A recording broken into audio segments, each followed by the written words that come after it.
qu'on se fasse un petit tour, de table, de façon à ce que je puisse en apprendre un petit peu plus sur chacun de vos projets.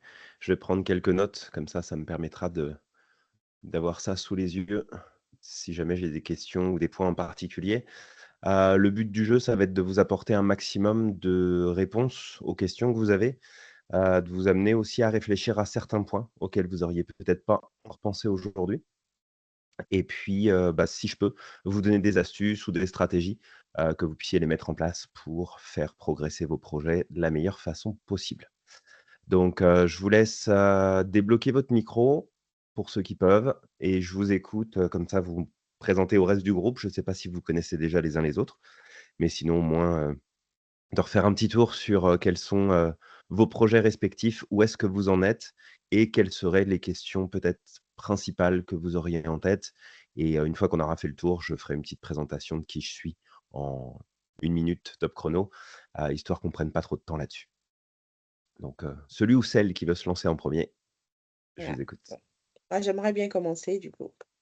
Ouais, Je m'appelle vas-y. Boumi et actuellement, je travaille en tant que chargée de communication au sein de la direction internationale du groupe Igentia Ouais, et j'ai fait un master en communication digitale et influence il y a 2 ans. J'avoue que sur mon poste actuel, il y a des choses que j'aime bien faire que je ne mets pas en pratique, comme la création de stratégies de marque tout entier. Vu qu'on est dans un grand groupe, ici, c'est beaucoup plus compartimenté. Et ce que j'aimerais faire, c'est pouvoir accompagner de petites entreprises qui se lancent dans le début, parce que j'aime bien cette idée de construire quelque chose aux côtés de quelqu'un et de voir son impact sur le long terme. Je sais, mon projet n'est pas encore totalement défini, mais je sais certainement que je veux quand même me focaliser sur tout ce qui est petit entrepreneur et débutant. Maintenant, j'ai du mal à définir sur quel secteur j'aimerais bien aller, sur comment définir ma niche. Et voilà, c'est pour ça que j'ai besoin de cet accompagnement pour que les choses soient plus claires dans ma tête. super, parfait. Merci, c'est Bouni, hein, c'est ça? Que je fasse pas de bêtises dans ton nom? Boumi, Boumi. Boumi. Ah OK, c'est bon, je l'ai. Merci beaucoup. Ensuite, qui a envie de prendre la parole?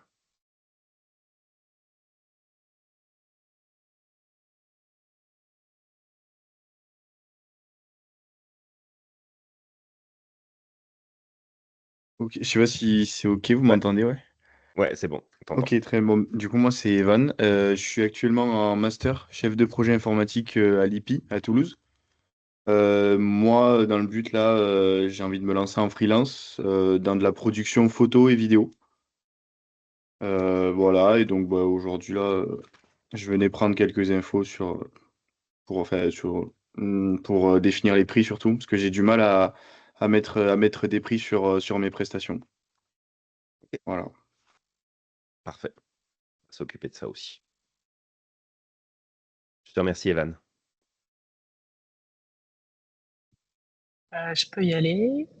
Ouais, on Du coup, t'écoute. je suis Bénédicte, je suis productrice dans une agence qui fait de l'animation et du design dans la pub et en fait, j'aimerais bien passer totalement en freelance, et pouvoir proposer mes prestations, ouais, de chargée de production ou productrice, pour plutôt des artistes, on va dire en devenir ou émergents.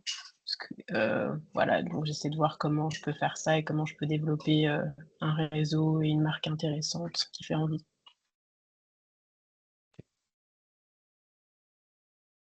Est-ce qu'il y avait des questions en plus de ça, à côté ou tu vas avec, ce qu'on va voir aujourd'hui? Ouais, je j'écoute, je prends des notes et puis ouais, je vais Super, c'est top. Je te remercie, Bénédicte. Jordan, si tu veux, je sais que tu peux pas débloquer trop ton micro pour l'instant. Juste, me marquer, les grandes Ouais, lignes de ce que tu fais? Ou si, si? ouais, je Ouais, peux.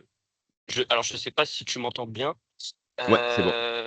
Donc moi, en clair, mon projet, c'est principalement le même que Boomi, c'est-à-dire accompagner les jeunes entrepreneurs justement au niveau de leur stratégie de branding. En fait, moi, je me suis lancé déjà il y a 2 ans. Ça fait 2 ans que je me suis lancé et disons que j'ai une offre un petit peu où j'essaie de proposer tout et n'importe quoi dans le domaine de la communication. Ce qui fait que là, actuellement, j'accompagne déjà un petit peu des personnes, notamment sur leur gestion des réseaux sociaux. Mais ça, c'est pas quelque chose qui m'intéresse. Moi, je veux vraiment plus intervenir sur la stratégie marketing et communication des jeunes entrepreneurs, notamment le branding, voilà, l'identité visuelle, vraiment les lancer dans le grand bain. Moi, c'est ça mon principal objectif, OK. ce que concrètement, je ne propose pas actuellement. Parce que justement, je trouve pas ces prospects qui viennent de créer une entreprise, qui sont à la recherche justement, qui ont cette demande concrètement. Voilà. OK. Super, je te remercie. Donc on fera un petit tour d'horizon si jamais on a d'autres personnes qui se joignent à nous. Alors, donc très simple, moi je m'appelle Julien Giraud, vous pouvez me tutoyer, ça sera beaucoup plus facile. Pour la petite histoire, moi là-bas je suis, psychothérapeute, j'ai été thérapeute pendant plusieurs années. J'ai pris une direction un petit peu différente avec le temps, qui s'est beaucoup plus orientée sur le consulting et le coaching, avec une, cible en particulier, les entrepreneurs depuis, beaucoup d'années maintenant. J'ai déjà à mon actif, 4, 5 entreprises, 2 actives maintenant, une qui est au Canada, au Québec, une autre qui est aux États-Unis. Spécialisée dans tout ce qui va être, la communication interpersonnelle, sur la négociation, la vente. Ça va être aussi beaucoup tout ce qui va être, l'aide au positionnement des nouveaux entrepreneurs, bien comprendre leur marché, comprendre comment pensent leurs clients.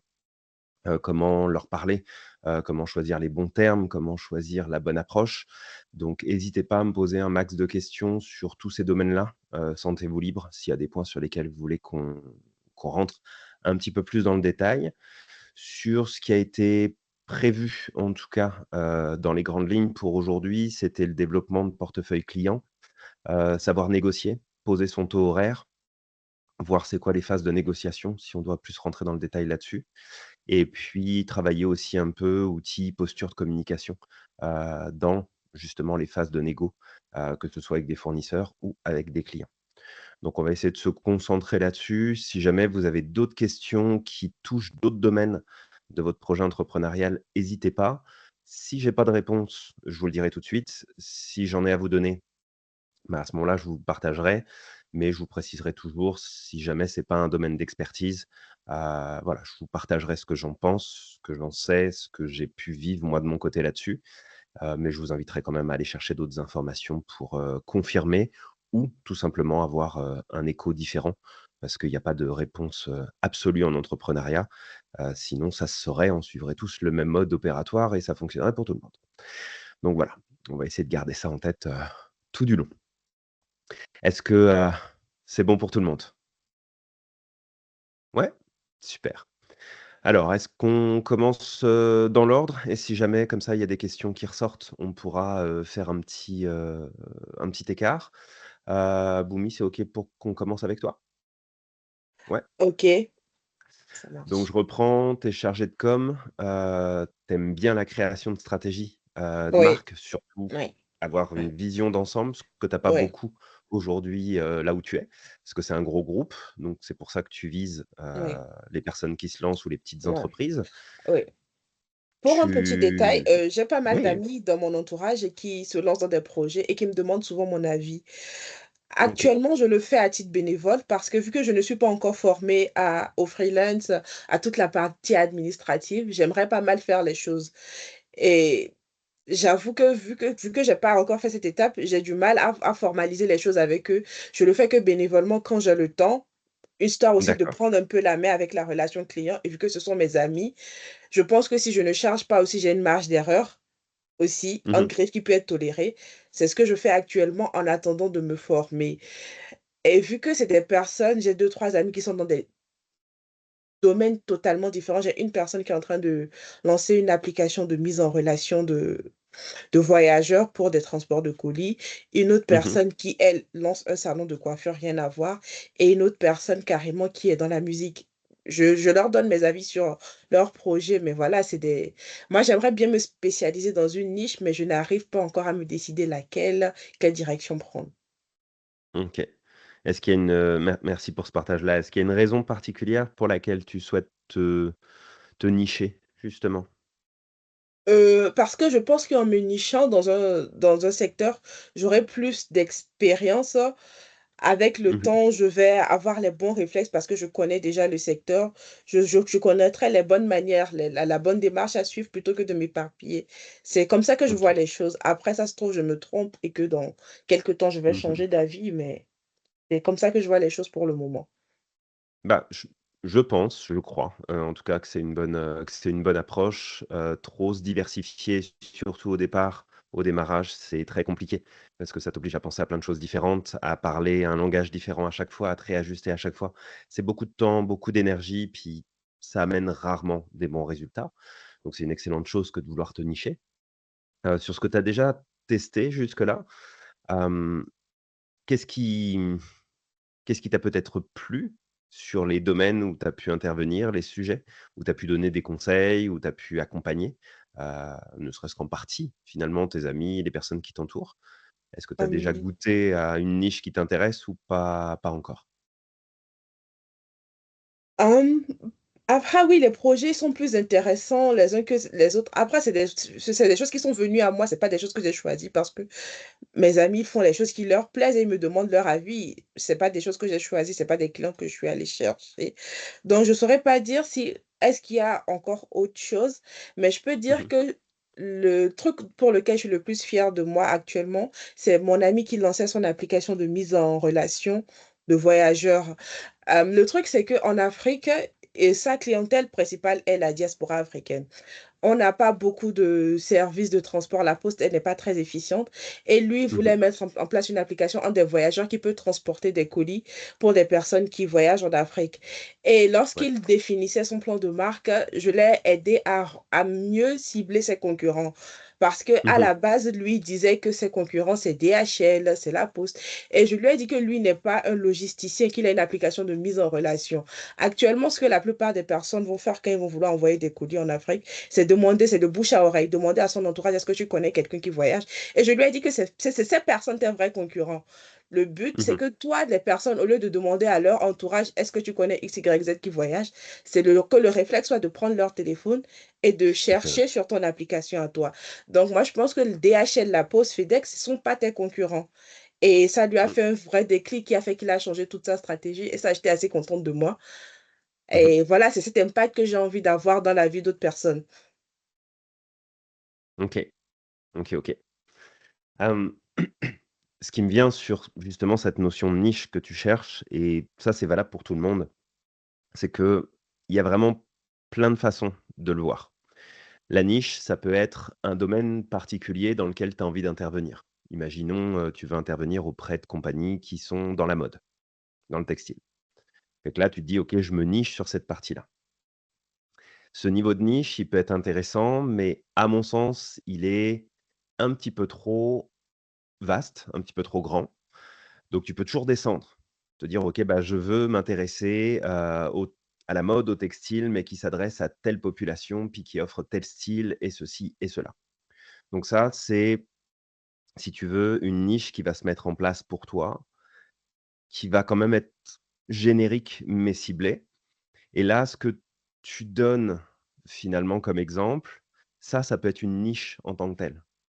C'est-à-dire ta spécialité de: «J'accompagne mes clients à avoir de la clarté sur leur concurrence et de savoir se positionner correctement» et donc de baser tout ton travail d'accompagnement de stratégie de marque sur ce point-là.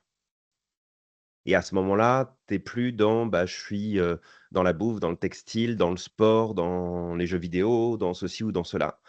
Mais tu réponds à une problématique qui est, bah, je ne sais pas trop comment me positionner par rapport à la concurrence. Est-ce que je vise finalement la bonne cible? Est-ce que j'ai bien pris en compte les choses? Et à mon sens, ça peut être une piste de niche en tant que telle qui peut être super intéressant. te nicher sur une expertise en particulier. Comme tu me donnes l'impression d'avoir, pris beaucoup de plaisir à travailler cette partie-là. Oui. Peut-être voir s'il y a d'autres personnes, et sûrement qu'il y a d'autres personnes qui pourraient bénéficier de cette expertise-là, si ça fait du sens pour toi. Oui, j'avoue, ouais. Je pourrais parce que voilà, lors de mes études aussi, j'ai beaucoup travaillé sur des situations du style qui m'ont fait prendre aussi de la clarté, du fait que si on ne définit pas bien Mmh. sa cible et son marché, peut se foirer sur toute la ligne et c'est quelque chose sur lequel je me suis beaucoup exercée. Mais voilà, heureusement que j'ai pris cette formation parce que quand moi je pensais à la niche, je n'avais pas pensé effectivement sur le côté de se nicher par rapport à une expertise, mais je voyais ça plus comme, se nicher par secteur, mais effectivement, là, après discussion, effectivement, ça fait du sens que si je mets en place une méthode, quel Mmh. que soit finalement le secteur, je pense que ça peut se multiplier. Ouais, ça pourrait totalement. Alors si tu pars effectivement sur une dynamique comme ça, rien ne t'empêche de nicher encore plus par la suite, en disant: «On est spécialisé dans ça et c'est pour ce domaine-là, c'est pour ce secteur-là où on va effectivement amener le plus de valeur». Donc il y a quand même ce tri-là que tu peux faire et l'autre point du coup qui est important, c'est de voir aussi que, à mon sens, ça va matcher entre cette expertise que tu pourrais mettre en avant et le fait que tu cibles, des personnes qui vont se lancer, qui sont vraiment sur le lancement de leur entreprise, où finalement ce problème-là, c'est quelque chose qui est hyper récurrent en démarrage d'entreprise, de pas avoir suffisamment de clarté sur avec qui on travaille, pourquoi on travaille avec eux, qu'est-ce qu'on va vraiment leur apporter, qui est notre concurrence et que du coup, ça c'est un des leviers qui fait qu'une entreprise peut ne pas fonctionner au lancement parce que justement il y a pas de clarté là-dessus. On se dit: «Tiens, on a un projet, on se lance et puis on verra bien ce qui se passe». Fait que ça peut matcher avec ta cible, et ça vraiment ce point, c'est valable pour tout le monde. C'est de se dire: «Si je prends une niche en particulier et surtout une niche d'expertise, c'est important aussi que je sache où est-ce qu'en est mon client dans le développement de ses affaires».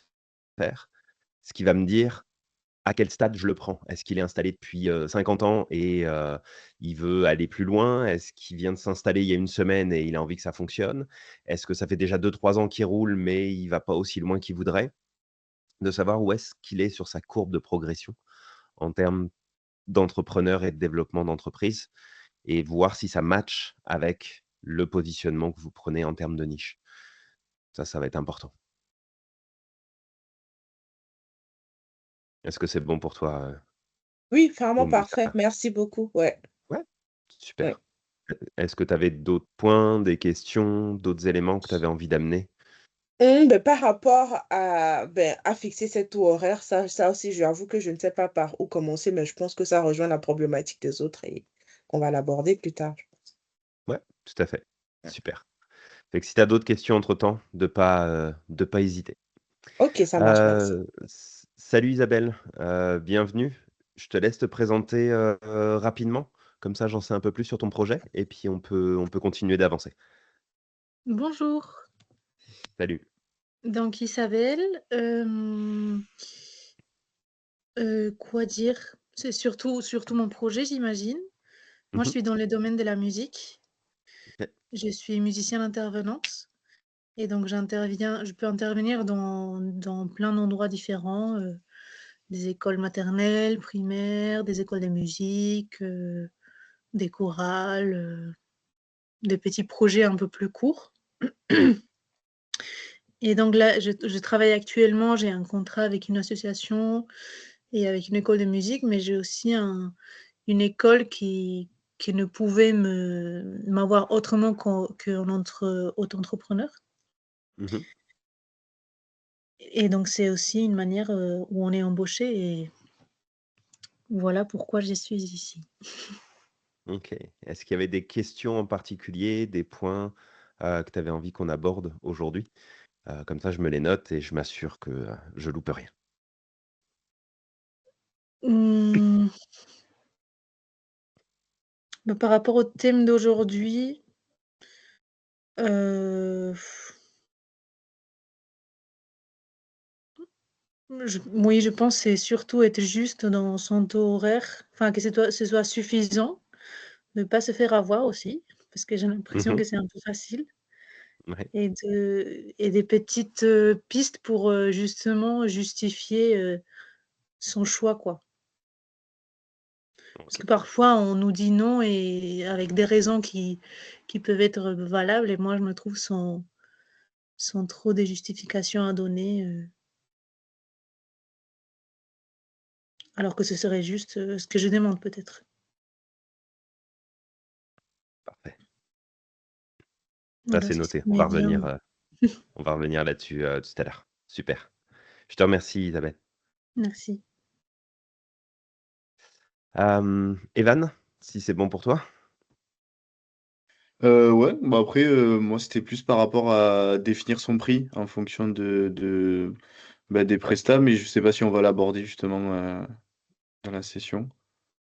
Bah, on peut se poser là-dessus tout de suite, comme ça répondra aussi pas mal, aux autres sur ce sujet-là.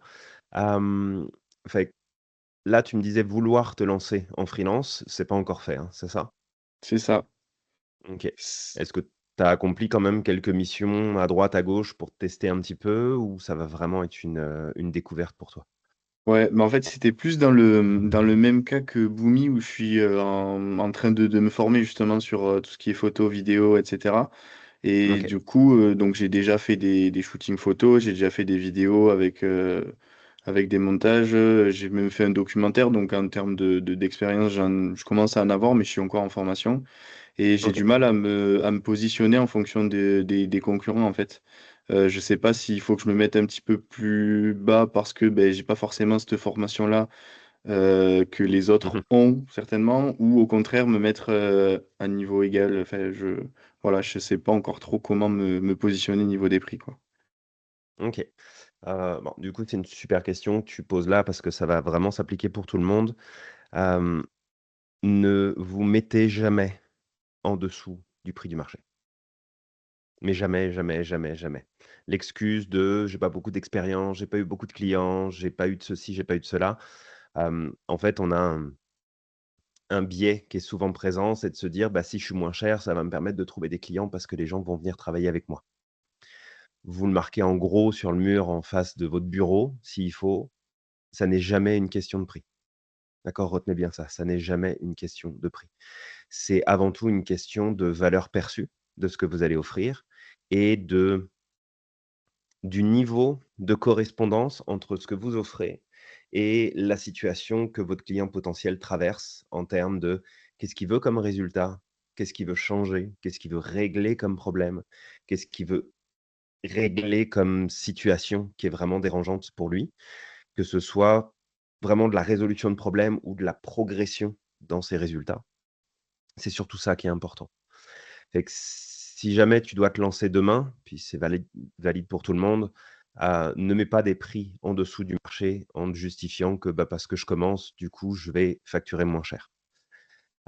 Le risque si tu fais ça, le premier c'est que tu personne. Parce que si tu pas assez cher, ça veut dire que ce que tu donnes, c'est pas qualitatif. Donc les gens vont pas faire appel à toi et ceux qui vont faire appel à toi, tu vas pas du tout avoir envie de les gérer. C'est l'enfer de gérer des gens qui payent pas. C'est vraiment l'enfer. Ils ont toujours un truc qui va pas. Ils te demandent 50 fois de recommencer. Ils ont des demandes qui font aucun sens. Ils te demandent des trucs, ils te demandent plus de temps, ils te demandent plus de ils sont hyper exigeants. D'accord? Les clients discount là, c'est les clients les plus exigeants du monde. C'est une vraie catastrophe à gérer. Donc tu as pas envie de faire ça, sinon tu vas passer ta vie à faire juste du traitement de plaintes et de réclamations et de demandes et de machins et de trucs. Tu vas juste péter un plomb. Fait si tu as envie de te positionner, regarde ce que font les autres autour de toi pour des services équivalents et applique la même tarification si tu veux. En dessous, ça changera rien, même pire, ça va aggraver les choses. Donc tu te mets à peu près au même tarif. Tu peux aussi opter pour un prix supérieur et moi souvent c'est ce que je vais conseiller à mes clients, c'est prends ce que fait la concurrence, puis mets un prix supérieur à ça. Mais pas, je sais pas moi, si bah, tu as peut-être une idée plus que moi. Mm. Hem, Si tu prends 1 heure, pendant 1 heure un photographe pour un événement, ça chiffre combien l'heure, à peu près? Tout dépend. J'ai plus un ordre d'idée au niveau du nombre de photos. Je sais que Mhm. pour un shooting style corpo studio, ce serait 10 photos pour une centaine d'euros. Ouais. 10 photos pour une centaine d'euros. Ok. Fait que ça comptabilise le déplacement, ça comptabilise le traitement de l'image, ça comptabilise le contact client, j'imagine. Ouais, exactement. Ok. Et de ton expérience, ça représente à peu près combien d'heures de travail? Si on parle installation de matériel pendant le shooting et des installations, on en est, je pense, à 3 heures, peut-être. Ouais. Ok. Donc, grosso modo, tu te fais un 30-35 € de l'heure sur une mission comme celle-là. Ouais, ça, c'est Ok. ça. Ok. Sachant que si tu es à 30-35 de l'heure sur une mission comme celle-là, sur les 100 balles, il va te rester, allez, entre 45 et 55, dépendant de tes charges. Ouais. Si tu redivises par 3, ça fait pas un salaire super fou, là. Donc, en termes de choix de tarification, ce qui est important à prendre en compte, puis il y a vraiment plusieurs écoles, fait que je vous donne les différents calculs que vous pouvez faire. La première version, c'est de se dire: «Je calcule tout ce que j'ai à payer, je définis combien au minimum je dois gagner, combien de clients je suis capable de prendre sur un mois, par exemple, ou à la semaine ou par jour, peu importe. Tu réduis, le montant en fonction et tu définis ton taux horaire par rapport à ça. Et quand tu as une mission, tu sais, ça te prend 5 heures, bon, bah, tu multiplies ton taux horaire par 5 et ça va te dire, en gros, bah, combien tu factures à ton client sur cette prestation-là pour le temps que tu as évalué pour le faire. Ça, c'est une première façon de procéder. C'est une manière de calculer qui est plutôt, générique, que la plupart du temps les gens utilisent, mais avec laquelle je ne suis pas forcément en accord non plus. Parce que ce type de calcul-là te permet de couvrir tes dépenses, mais n'envisage pas d'évolution de ton entreprise, n'envisage pas d'avoir des fonds disponibles pour faire de la pub, n'envisage pas d'avoir des fonds disponibles pour toi en cas d'urgence, en cas de besoin, si tu tombes malade, si tu veux partir en vacances, si tu as des gens qui sont à ta charge, et cetera, et cetera. Donc, c'est vraiment important quand vous positionnez votre tarif, de réfléchir à tous ces éléments-là. Comme je disais tout à l'heure, je suis plus de l'école de dire: si ma concurrence est en moyenne à, par exemple, 100 balles les 10 photos corpo, bah, qu'est-ce qui m'empêche moi de pas le mettre à 300 balles? Alors, sur le moment, on peut se dire: «Ouais, mais moi, si je mets ce prix-là, ça va pas marcher, les gens, ils vont jamais faire appel à moi. Ça fonctionnera pas, je suis beaucoup trop cher par rapport au reste du marché». On reste toujours trop cher, sauf si on répond à une demande spécifique, sauf si on est capable d'apporter une valeur spécifique. Fait que là, tu es en cours de formation, que ce soit en photo, en vidéo, tu as fait plusieurs missions, tu as fait des stages, j'imagine, et cetera. Qu'est-ce qui t'éclate le plus dans ce métier-là? C'est quoi là où tu t'éclates le plus, que tu passerais des heures sans te rendre compte du temps qui passe et où tu as des super résultats, pardon? Bah, en fait, un peu tout. Mmh. Disons plus la prise d'image, que ce soit vidéo et photo, j'aime bien avec le contact, tout ce qui est social, j'aime beaucoup. Et après, bah, la post-production, le montage vidéo et la retouche photo, c'est en fait globalement, je me plais surtout, quoi. OK. Est-ce qu'il y a une partie où, honnêtement, tu peux dire que tu es moins bon? Peut-être la négoce. OK. Et en dehors de cet aspect-là qui peut de toute façon se travailler, plus sur l'aspect technique de ton métier. Est-ce qu'il y a une partie où tu sais que tu es pas mauvais, mais c'est pas la partie où tu es vraiment le meilleur? La post-production, OK. c'est tellement vaste que, beh, au final, il y a beaucoup de choses à apprendre, quoi. Ouais. Donc sur cette partie-là, vraiment je te fais te projeter pour, Mmh. voir ce qui peut ressortir, mais sur cette partie-là, imaginons que demain, tu as suffisamment de clients, suffisamment de revenus pour dire: «Je ne m'occupe plus de la post-production et je m'occupe que de ce qu'il y a avant». Comment tu te sens? Euh, Ça fait en fonction de tout dépend en fonction du prestataire que je prendrais ou quoi, mais ce serait plus de la confiance, quoi. Donc au final, ça passerait bien. Ouais. Et si tu pouvais faire ça, ce serait qui tes clients idéaux pour aller dans cette direction-là? Se dire, je me lève le matin, je m'éclate avec mes clients, je Mm. fais mon travail, j'envoie mon travail, puis ça continue. J'ai confiance avec les personnes avec qui je travaille, donc ça continue derrière, puis le résultat, il va être bon.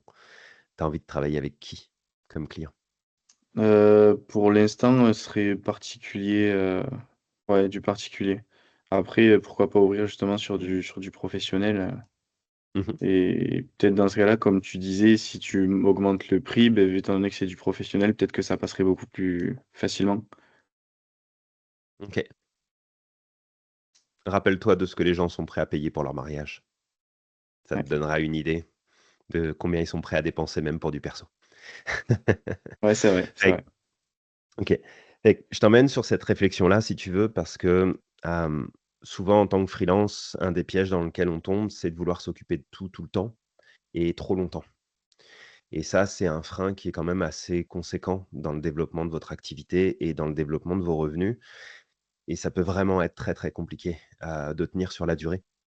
Quel que soit d'ailleurs votre statut, que vous soyez en auto-entrepreneur ou en entreprise enregistrée, peu importe, ça peut devenir très, très vite compliqué. Donc l'idée, c'est d'essayer d'être, les plus honnêtes possibles avec vous-même, en disant: «Bah, je veux pouvoir tout faire, d'accord, ça peut être cool, mais vous ne pourrez pas tout faire». Donc c'est de vous poser, de vous dire: «Où est-ce que je suis bon, bonne? Où est-ce que vraiment il y a d'autres personnes qui seraient bien plus pertinents que moi?» et vous concentrer là où vous avez vraiment de la valeur ajoutée. Parce que si tu vas sur des sites de freelance, tu vas en trouver des photographes et des vidéastes, à l'appel. Tu vas trouver des gens qui sont un petit peu partout dans le monde, qui vont te faire du montage pour, 10 balles de l'heure. Tu pourras jamais concurrencer ça, c'est impossible. Par contre, là où on ne pourra pas te concurrencer, c'est si tu développes une manière de travailler et un style d'approche et un style de contact avec tes clients, puisque tu aimes ça, être en contact avec les gens, ça, on ne pourra pas le compenser et le concurrencer. Donc si tu es capable de te positionner sur là où vraiment tu as une force d'action qui fait la différence par rapport aux autres, tu peux tripler, quadrupler, quintupler, multiplier par 10 tes tarifs. Si tu t'adresses à la bonne cible, ça va rouler sans problème. Ça ne veut pas dire que ça ne demandera pas de travail et que ce sera pas dur, mais ça va être beaucoup plus facile de développer justement ton activité et de développer ce que tu aimes et potentiellement de donner du boulot aussi à d'autres personnes puisque de toute façon, tu ne pourras pas faire tout, tout seul.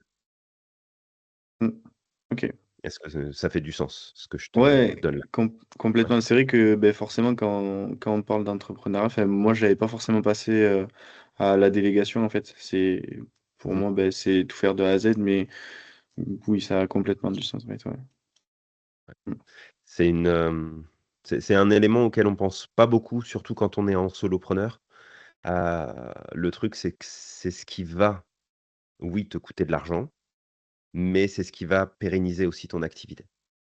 Ok. Parce que, c'est qu'on le veuille ou pas, si vous faites un métier passion, ce que je vous souhaite en tout cas, le problème, c'est qu'il y a énormément de choses à prendre en compte. Votre compta, votre, prospection, votre marketing, votre communication, votre gestion des clients, votre gestion des factures, votre gestion des rappels du matériel, de tout ce que vous avez à penser et si jamais vous ne mettez pas en priorité le fait de gagner assez pour prendre le plus vite possible quelqu'un pour vous aider sur les trucs qui servent à rien dans votre métier, mais qui sont nécessaires, vous allez jamais y arriver.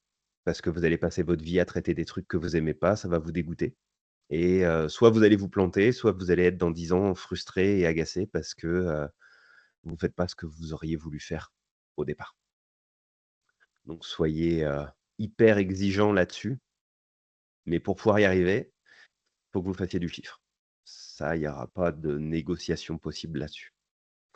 Donc si jamais il y en a parmi vous qui se sont dit: «Bah, tiens, je vais aller me mettre sur une plateforme comme du Fiverr, du 5 euros.com, du du Malte, peu importe toutes les plateformes qui existent, vous faites une croix là-dessus.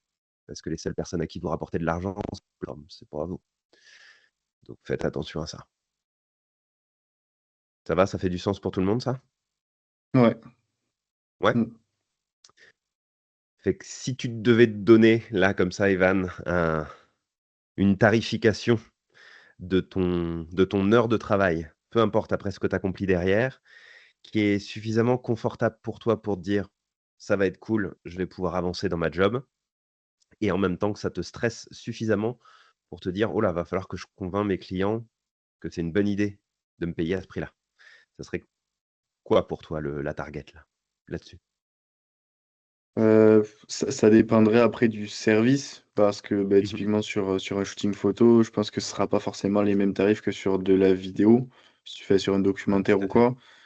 Mais bah, moi, dans l'idée, c'était de me positionner au même niveau que les collègues, quoi. Après, j'ai pas forcément justement cette idée encore là de positionnement et encore, enfin, vu que je suis pas encore lancé, c'est justement pour ça que j'aimerais me mettre au carré avant de vraiment pouvoir me lancer et Ouais, voilà. OK.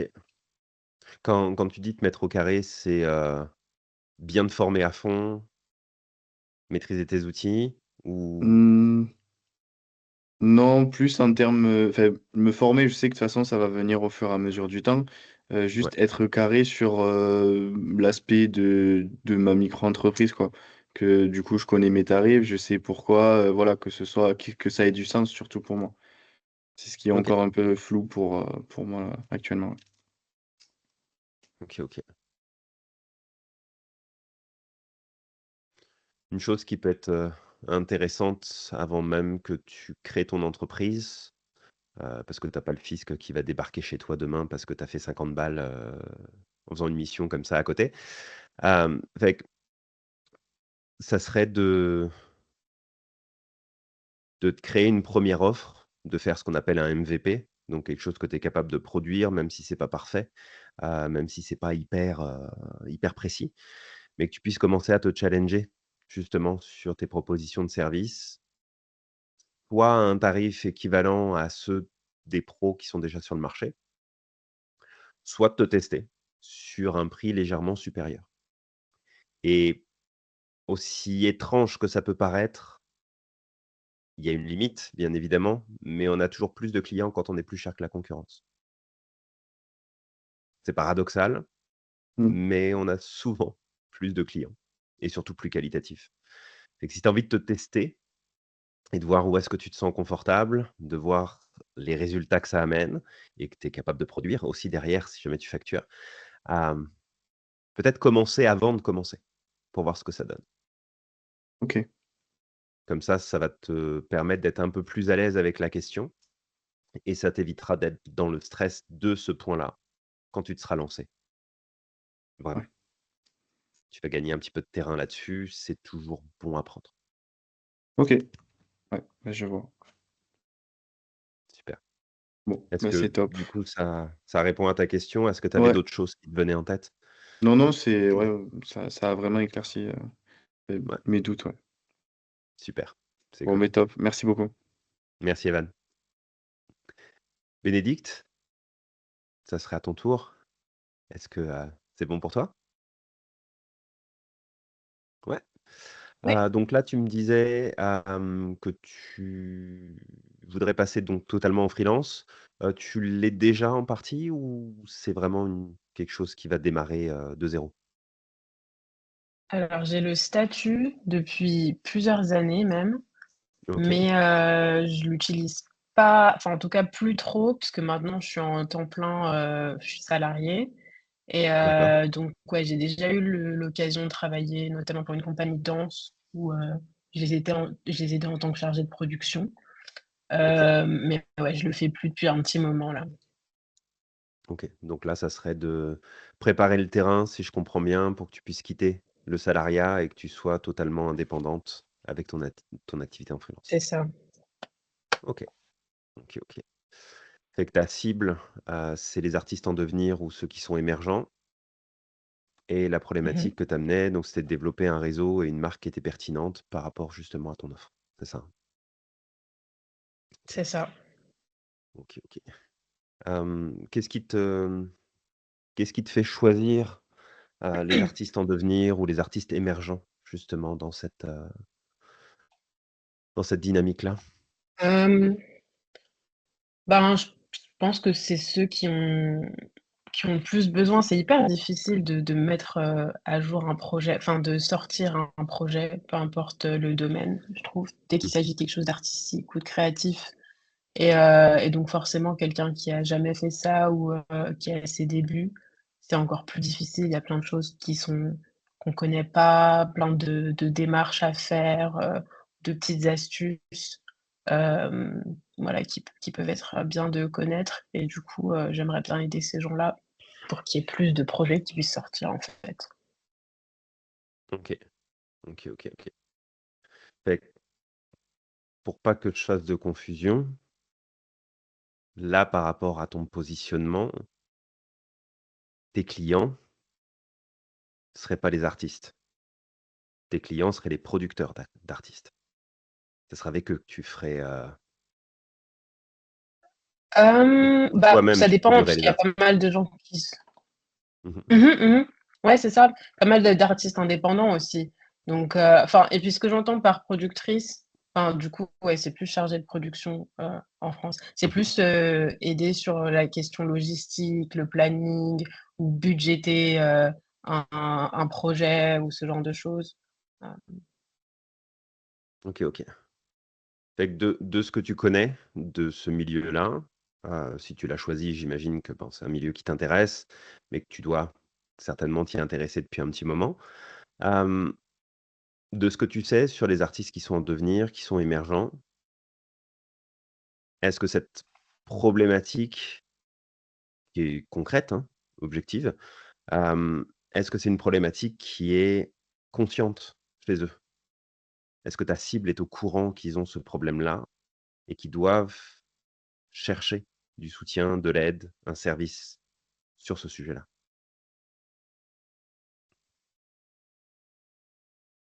mmh, je pense qu'il faut être quand même un minimum averti, mais Mmh. que je pense que c'est des gens qui sont, ouais, qui ont déjà quand même un certain nombre de connaissances, mais juste qui ont pas les outils ou qui connaissent pas les bonnes personnes pour passer, à l'étape d'après, quoi. OK. OK, OK. Est-ce que tu as déjà eu contact, toi, avec, justement, bah, cette cible-là, des artistes en devenir, des artistes émergents, après quel que soit le domaine? C'était plus, musique, danse, théâtre, humour? Est-ce qu'il y avait, ou tu fais un peu tout? Ben, pour le coup, là, bah, je vais prendre l'exemple de la compagnie de danse. Alors déjà la personne, c'est un danseur professionnel de base, donc c'est vrai que c'est pas mais émergent dans le sens où, c'est pas quelqu'un qui est forcément connu du grand public, enfin Mmh. voilà, ou dans le milieu de la danse, mais qui est formé professionnellement et qui venait de monter sa compagnie de danse. Heu ils étaient en train de monter un premier spectacle. Et voilà et toute la problématique, c'était, ben, comment on trouve du financement? Comment, on finit de monter cette pièce? Où est-ce qu'on peut la distribuer? À combien on la vend? Hem, OK. voilà, tout ce genre de trucs, donc qui sont quand même assez, au courant de ce qui se passe et de ce qu'ils doivent faire, mais après il y a tellement d'informations, tellement de choses à faire que, bah, ouais, c'est un peu compliqué. OK. Fait que c'est là où toi tu interviens, où tu vas faire l'intermédiaire Mmh mh. pour, trouver les ressources, trouver, les lieux, trouver les stratégies, établir le prix du ticket et cetera. C'est vraiment là où toi tu vas intervenir dans le process, c'est ça? C'est ça. OK. OK, OK, OK. Heu, de ton côté, est-ce que tu as déjà, hem, un carnet d'adresses, des contacts, des personnes, vers qui, bah, tu peux te tourner pour dire: «Bah, tiens, j'ai tel artiste, qui voudrait être produit». voilà ce que ça peut t'amener, voilà ce que ça peut t'apporter, voilà, ce qu'il offre. Est-ce que tu as une place pour lui? Est-ce que tu as un espace? Est-ce qu'on peut venir à tel endroit? Est-ce que tu as déjà justement ces contacts-là de ton côté? Alors j'ai quelques contacts, mais aussi Mmh. ça, c'est, à moitié de la distribution et pas forcément de la production. OK. Parce que du coup, la production, je dirais que c'est un tout petit peu plus avant ou je sais pas comment expliquer. Hem,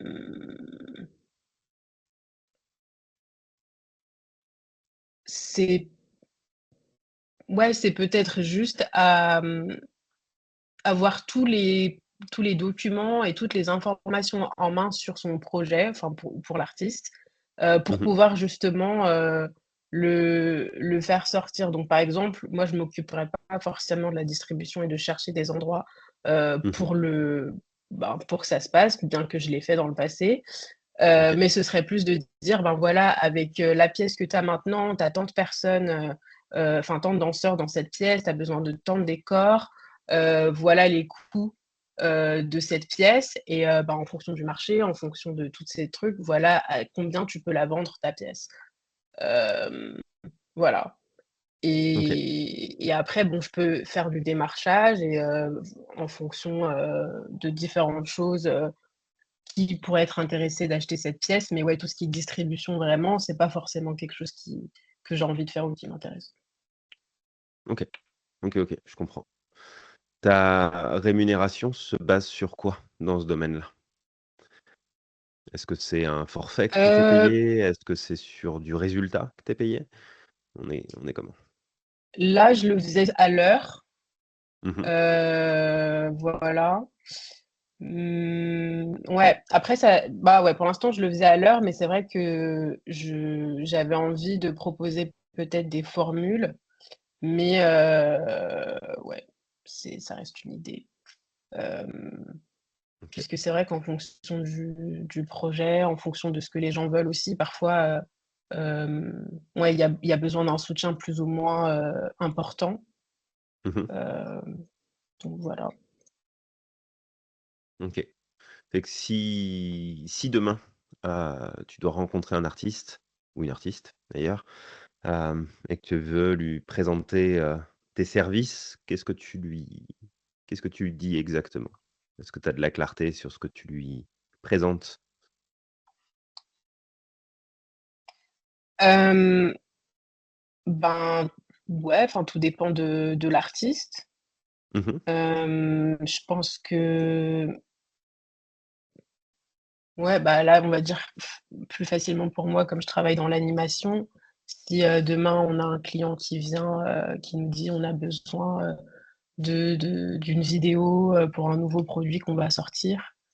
Hem, ils vont nous briefer, voilà, on veut ça, ça, ça.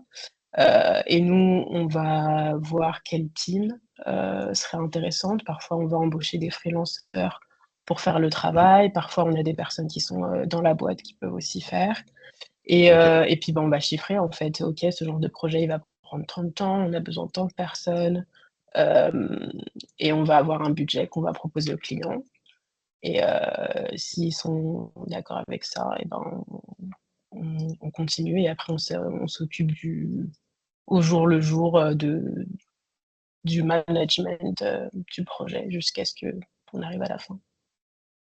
OK. Et est-ce que dans ton milieu, je te pose plein de questions pour essayer de bien cerner le truc, mais est-ce que dans ce milieu-là, il y a un fonctionnement aussi en mode de pourcentage du devis finalement qui est établi? C'est-à-dire que, je sais pas moi, il y a 150 000 balles de devis qui est établi sur, tout ce qu'il y a à faire et toutes les personnes à embaucher et cetera, et toi tu prends un pourcentage en rémunération sur, ce devis-là? Est-ce que ça c'est un positionnement, tarifaire qui fonctionne dans ce milieu ou ça n'a rien à voir? De ce que tu sais, hein? Mmh, non, je crois pas. J'essaie de réfléchir si j'ai déjà vu ça. Il semble pas. OK. Généralement, c'est des prix assez enfin, ouais, des fixes ou en tout cas, si c'est des freelanceurs, ils vont avoir leur taux, eux-mêmes. on va OK. intégrer en fait dans le devis. OK, OK. Parfait. Je te remercie pour les infos.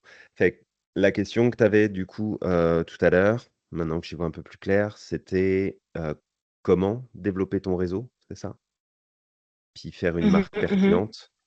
Hem, et qu'est-ce qui est le plus challengeant pour toi dans ça, en termes de création, développement de ton réseau? Qu'est-ce qui te freine peut-être le plus? Qu'est-ce qui te semble le plus difficile? Mmh, je pense que je sais pas par quoi commencer en fait. Enfin, c'est facile quand c'est des amis ou des proches ou des choses comme ça, parce que j'ai pas besoin d'un cadre, j'ai pas besoin d'un site internet ou quoi que ce soit, parce que voilà, on se connaît. Mais, Mmh. oui, si j'ai envie d'avoir, justement, des clients, extérieurs à mes connaissances, bah, voilà, j'ai peut-être besoin justement d'un site internet ou quelque chose. Je suis assez visuelle comme personne, donc je pense que j'ai besoin, ouais, d'un cadre ou quelque chose où les gens puissent voir, où moi-même je peux présenter ce que je fais, comment je le fais et pour arriver je vois une main. Mmh. À apporter, ouais, enfin pour arriver à avoir des clients, quoi. OK. OK, OK. Vas-y Boumi, tu voulais, Oui, peut-être partager, mais je vais me permettre quelque chose. Une mmh. idée que moi j'ai eue juste là en t'écoutant, c'est peut-être les écoles de théâtre, par exemple. Tu peux faire une landing page où tu montres qui tu es de façon assez visuelle, avec ce que tu proposes, quelle est ta valeur ajoutée, pourquoi est-ce qu'on pourrait recourir à tes services et déjà contacter les écoles ou c'est parce que de ce que tu as dit, ce sont des personnes qui se lancent pour que tu les aides à cibler leurs projets, comment est-ce qu'ils vont vendre leur spectacle. Et voilà, si tu déjà fait ce genre de choses par le passé, tu pourras mettre, un exemple de ce que tu as déjà fait et tu te rapproches peut-être des écoles, où tu pourras peut-être faire un petit flyer avec un QR code où ils pourront atterrir sur ta landing page pour savoir qui tu es et petit à petit, je pense que voilà, quand tu auras fait le tour, il y aura au moins un qui te recontactera et dès que tu as le pied à l'étrier, le bouche à oreille aussi va faire son effet. Après, c'est juste une idée comme ça. Mmh. Mmh, Ouais, carrément. carrément. Ouais, c'est une bonne idée. Super, merci Boumi, pour cette idée-là. N'hésitez pas, hein, les autres, hein, si vous avez d'autres idées qui vous viennent. Hem, Tu souhaites travailler plus en local ou alors, tu veux, y aller au national et puis peut-être après plus loin dans tes projets? Mais, pour le moment, tu veux, Ouais, bah, en fait, j'habite pas en France, donc j'aimerais bien avoir une clientèle française, mais aussi là, j'habite aux Pays-Bas, par exemple, donc mmh. ben, mon local, c'est ici. OK, Hem, donc ouais, au moins ces 2 pays pour le moment. OK, OK, ça marche. Bah, la, mmh, à mon sens, la priorité, dans le développement de ton réseau, ce serait d'abord de définir les points vraiment les plus importants, c'est-à-dire les professionnels que tu as besoin d'avoir dans ton réseau. Hem, les services auxquels tu vas faire appel régulièrement, de pouvoir connecter avec ces personnes-là. Hem, est-ce que tu es plus à la recherche d'un réseau qui va être relativement stable? Ou finalement tu fais appel aux mêmes personnes régulièrement pour les différents types de missions qu'il y a? Ou est-ce que tu y vas un peu plus en fonction de ce que le marché te propose? Tu l'envisages comment? Aujourd'hui en tout cas, hein. Hem, Plutôt la première solution. En fait, j'aimerais bien avoir une liste de personnes que je sais que je peux contacter en fonction, du projet. OK. Donc des gens que j'aurais contactés en amont où je dirais: «Voilà, moi je veux proposer ce genre de service. Est-ce que je peux te contacter si, j'ai tel ou tel projet qui pourrait correspondre à ce que toi tu fais?» quoi. OK. Parce que l'avantage si tu pars dans cette direction-là, c'est que, tu pourrais avoir en fait, utiliser, quelque part leur visibilité leurs résultats pour que tu puisses montrer aussi avec qui tu collabores, avec qui tu travailles et en fait, ce que tu permets d'obtenir à tes clients quand ils passent par toi. Finalement, la qualité des prestataires, qu'il y aurait à côté parce que je connais pas du tout le marché, mais j'imagine que c'est un marché qui doit être quand même assez petit et donc concurrentiel, heu, le marché sur lequel tu as envie de te positionner. Je peux me tromper, mais j'aurais comme l'impression qu'il est restreint et pas mal concurrentiel et que du coup, là où tu pourras faire une différence, c'est sur la qualité, des services et des personnes avec qui tu vas mettre en relation tes clients et à qui tu vas faire appel justement pour répondre à cette partie-là. Est-ce que ça fait du sens ou je suis complètement, à côté de la plaque? Non, non, ça fait du Ouais, sens. Ouais, carrément. OK. Donc en partant de ce principe-là, je me donnerais comme ligne de conduite une espèce de recherche d'excellence chez les personnes avec qui, je voudrais travailler. De pouvoir profiter de l'excellence qu'ils démontrent à travers leur travail, d'avoir des exemples de ce qu'ils font, d'avoir des visuels de ce qu'ils font, d'avoir des éléments de ce qu'ils ont déjà produit. Et toi, d'utiliser déjà cette partie-là, puisque tu as peut-être pas encore beaucoup de choses entre les mains, mais de mettre en avant ces parties-là, en pouvant montrer en fait à tes clients que, bah, tu vas les aider à avoir une structure financière qui est stable et qui est concrète, qu'ils aient pas de mauvaises surprises sur les dépenses qui sont à prévoir pour la suite, que tu puisses leur donner une visibilité de combien ça va vous coûter, combien de temps ça va prendre, combien de personnes ça va prendre, et cetera, et cetera. Et de leur montrer aussi que le service que tu proposes, bah, c'est pas seulement une supervision financière et organisationnelle, c'est que c'est aussi la qualité du réseau que tu as à mettre en avant avec les personnes avec qui pourront travailler. Là où je te dirais de prendre une précaution, c'est de garder les noms des personnes avec qui tu travailles pour toi, de pas les partager en amont. Par contre, de trouver un moyen de mettre en avant leur travail dans les présentations que tu vas pouvoir faire. Pour ça, il faudra simplement demander l'autorisation aux freelances avec qui tu pourrais travailler ou aux compagnies avec qui tu pourrais travailler, peu importe. Mais de façon à ce que tu aies pas des clients, parce que malheureusement, ça peut arriver, qui te bypassent en disant: «Bah, finalement, on va aller voir, notre comptable, il va nous calculer ça, on va lui dire, combien il nous faut. On a les contacts. Pourquoi est-ce qu'on passerait par Benedict? Ça va nous coûter plus cher». On va donc, s'occuper de rentrer en contact avec, les professionnels directement de notre côté. Ce qui est une très mauvaise idée parce qu'ils se rendront pas compte de tout le boulot que tu auras à faire toi de ton côté et que ça va leur tomber dessus après. Mais au moins, tu sais, de prévoir un petit peu le risque, de fuite qu'il pourrait y avoir dans ta communication et dans tes présentations. Mais ça pourrait être une piste, en tout cas pour déjà développer un réseau qui est conséquent, créer une marque qui est pertinente et reconnaissable par la qualité de ce qu'elle offre et t'assurer, bah, de connecter les bonnes personnes, avec les bons budgets, les bons services.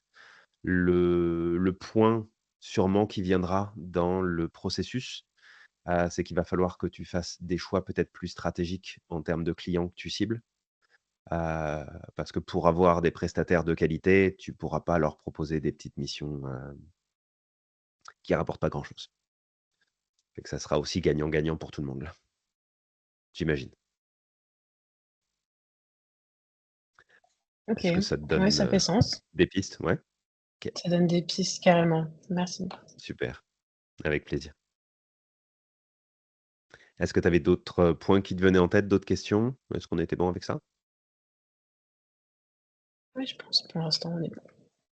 Ouais, super. Heu, Jordan, je ne sais pas si tu es arrivé à destination ou sinon on peut attendre un peu et puis Oui, je non, passe à la si, deuxième? ça y est, je suis Ça chez y est, moi, tu donc posé? c'est bon. Ouais. OK, ça marche. Donc de ce que je m'étais noté, bah, du coup, tu étais un peu dans la même dynamique que Boomy sur, accompagner les jeunes entrepreneurs sur leur stratégie de branding. Tu es lancé depuis 2 ans. De ce que j'ai compris, c'est que tu offrais un petit peu tout et n'importe quoi. Tu pars un petit peu C'est dans toutes ça. les directions, c'est ça? OK. Ouais. Hem, Fait que là, tu fais pas mal d'accompagnement de gestion de réseaux sociaux, ça t'intéresse pas vraiment, tu préfères être sur la strat? Ouais, ouais, exactement. Enfin, Ouais, pas vraiment sur la stratégie, c'est plutôt enfin, Donc moi, comme je disais, en fait, j'étais vraiment, en fait, j'ai tellement d'idées d'offres à proposer que je Mmh. me dis que en fait, concrètement, ça sert à rien de proposer 12 000 choses. Moi, j'avais pour but même de proposer du j'aimerais bien me former sur le motion design, sauf OK. que là, pour l'instant, ça sert à rien, franchement, ça sert à rien de faire ça et concrètement, moi, j'avais pensé à un package, heu, proposé, donc aux entreprises qui se lancent, heu, en package, voilà, création d'identité visuelle avec, logo et cetera, OK. création de site web. Donc j'en Ouais. profite en même temps, je rebondis sur ce que Bénédicte, disait, au cas où si voilà, tu as besoin d'un site, n'hésite surtout pas. Donc voilà et également, éventuellement Mmh. une campagne, publicitaire digitale de lancement, pour l'entreprise afin qu'elle puisse se faire connaître. Enfin voilà, ça c'est le package premier vraiment que j'ai en tête, c'est identité visuelle plus, site internet. Voilà, tout simplement. OK. Au lieu de OK. proposer, un tas de choses et des choses qui me plaisent pas comme, la gestion Mmh. de réseaux sociaux. Ouais, complètement. Bah, il y a effectivement 2 choses, hein, qui sont importantes dans ce que tu dis. La première, vouloir trop vous diversifier, c'est vous tirer une balle dans le pied, donc pas nécessaire de faire ça et puis surtout de limiter, les activités ou les actions qui sont pas plaisantes, que vous aimez pas. Alors sauf si ça rapporte vraiment beaucoup, mais dans ce cas-là, vous mettez quelqu'un à votre place. Sinon de Mmh. vous concentrer là où vous allez être vraiment bon et là où vous allez vous éclater parce que ça va jouer sur la qualité du travail que vous allez rendre. Tu disais tout à l'heure que, tu trouvais pas assez tes des prospects qui finalement ont cette demande-là. C'est une, Ouais. c'est la difficulté que tu rencontres, c'est ça?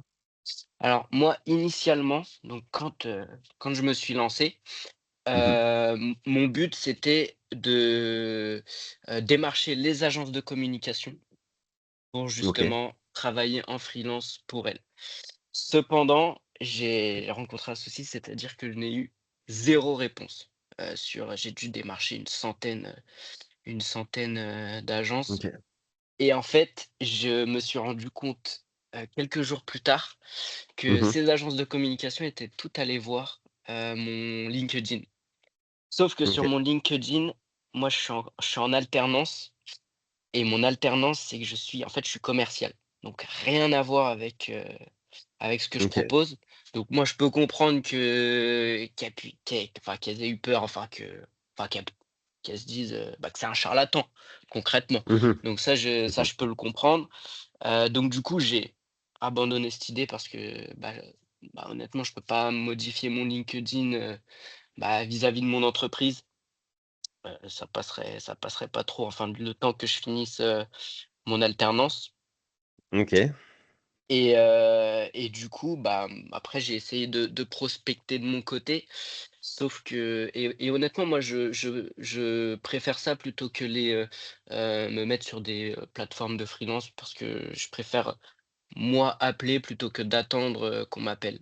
Et moi j'aime bien, OK. voilà, la prospection, la négociation et cetera, c'est pas quelque chose qui me dérange, sauf que ça a pas été quelque chose de très, enfin qui a fonctionné, hein, concrètement. Ça a pas Je été pense très que concluant, déjà ouais. ouais, je pense que déjà, au niveau de la cible, j'étais pas très bon parce que j'appelais, type d'entreprise dès que je voyais une entreprise qui n'avait pas de site internet, je les appelais et ça a pas été concluant pour plusieurs raisons, que ce soit, enfin, très souvent les entreprises disent qu'ils n'en ont pas besoin parce que quand c'est des entreprises qui ont, 30-40 ans, d'ancienneté et qui fonctionnent très bien, pourquoi rajouter un site internet? Enfin ça, c'est leur avis. Donc voilà, moi c'est principalement, trouver ma cible. J'ai essayé de mettre des choses en place. Je me suis abonné à une plateforme qui m'envoyait des fichiers, des leads OK. de prospects qui venaient d'acheter un nom de domaine et donc qui étaient, bah, concrètement en cours de création, voilà, de leur entreprise, qui était en train de se lancer. OK. Ça non plus, ça n'a pas été très concluant. Voilà, c'est principalement sur ma recherche de prospects où je pense que j'ai un souci. OK, OK. Alors 30 secondes.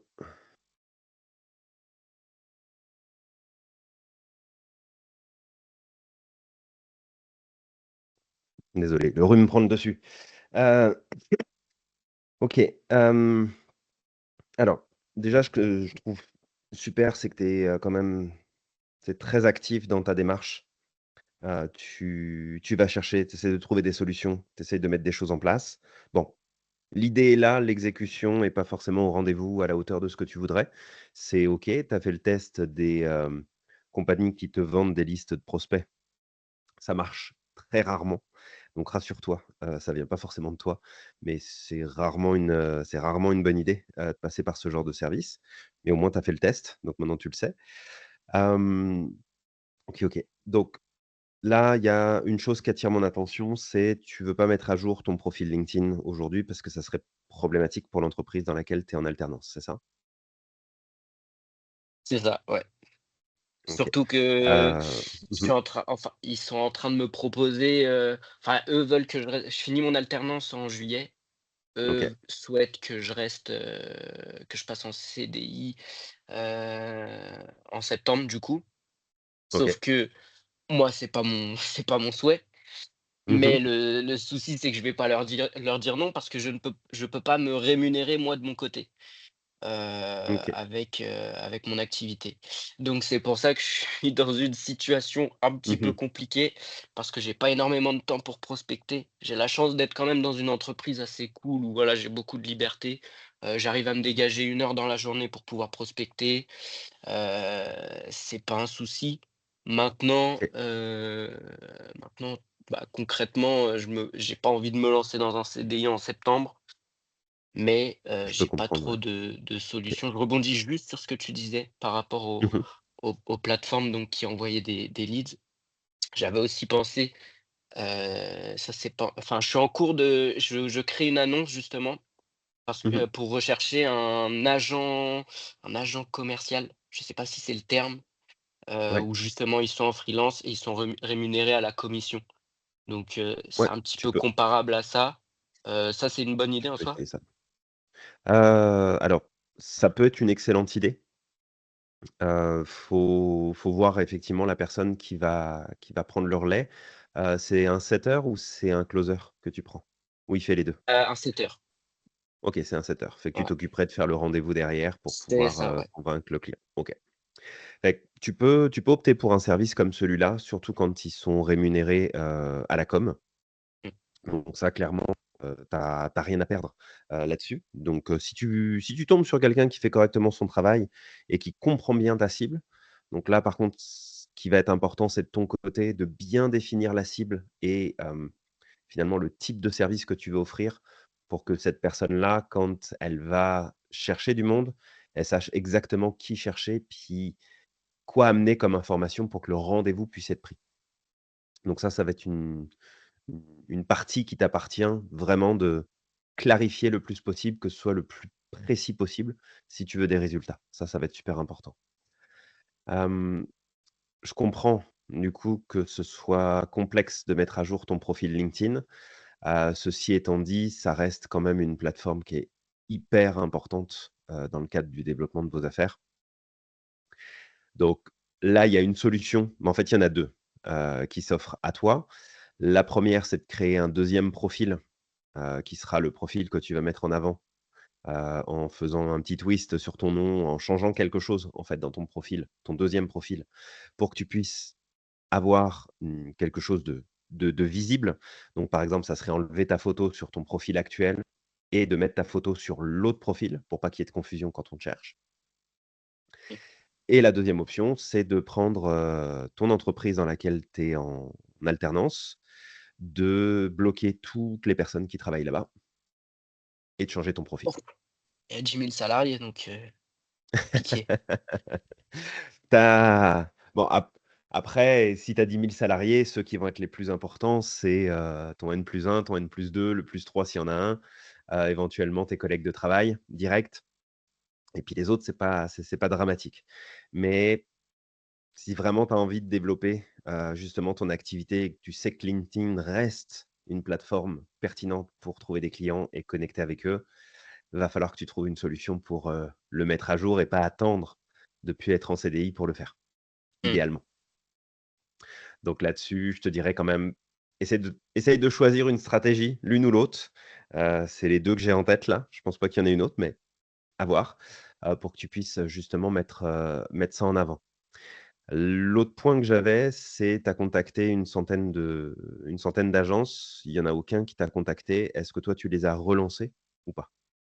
Non, parce que justement, à partir du moment où j'ai vu qu'elles étaient toutes allées voir mon LinkedIn, je me suis Ouais, dit: «J'ai compris». Donc ça sert à rien. OK, J'ai eu une réponse positive où, OK. je sais pas si c'était un mail, automatique ou, voilà: «Merci pour, votre mail, on garde Mmh votre mh. contact au cas où». Bon, j'ai jamais eu de retour parce que ça date d'il y a 1 an, mais, c'est le OK, seul retour plus ou moins positif que j'ai eu. Les autres, je me suis dit: «Ouais, ça sert à rien». J'ai compris pourquoi je n'avais pas eu de réponse. OK. Hem, fait essaye à l'avenir, puis pour tous les autres, ça vaut aussi. Hem, essayez vraiment de pas vous laisser décourager par le manque de réponse, pas vous laisser décourager par: «Ah mince, j'ai pas mis à jour ce truc-là, c'est pour ça qu'il m'appelle pas» et cetera. Relancer et à la rigueur donner du contexte. Ce que tu aurais pu faire, donc Ouais, c'est pas un ouais. reproche, hein, mais ce que tu peux faire à l'avenir si jamais ça se reproduit, c'est d'envoyer un mail à la personne en disant: «Eh c'est cool, j'ai vu que vous étiez passé sur mon profil. En fait, je voulais juste vous dire qu'il était pas à jour en ce moment, pour telle et telle raison, mais je vous confirme bien que, je suis positionné sur ce marché-là. Voilà ce que je peux vous apporter. Ça me ferait plaisir de prendre un café, de passer un coup de fil, de passer vous voir, sachant que je suis pas très loin de votre agence» et en fait, de prendre les devants pour pas laisser la personne juste réfléchir de son côté et se faire une idée de qui vous êtes, de ce que vous faites, de ce que vous faites pas, de si vous êtes, pertinent ou pas par rapport à ce que vous pouvez offrir. Fait que vraiment pas hésiter à relancer. Au pire, les gens, ils vous envoient péter et vous continuerez à bien dormir le soir, là, c'est pas grave. C'est pas agréable, mais ça changera pas la face du monde. Donc essaye de faire attention à cette partie-là. Tu as déjà la partie: «Je suis capable de contacter directement et de pas attendre», c'est top. Maintenant, il faut que tu développes la partie: «Je relance» et pour vous donner une petite idée, en moyenne, surtout dans le B2B, il faut compter un minimum de 7 relances avant qu'il y ait une opportunité qui se présente. Donc ça prend du temps, puis ça prend de la répétition.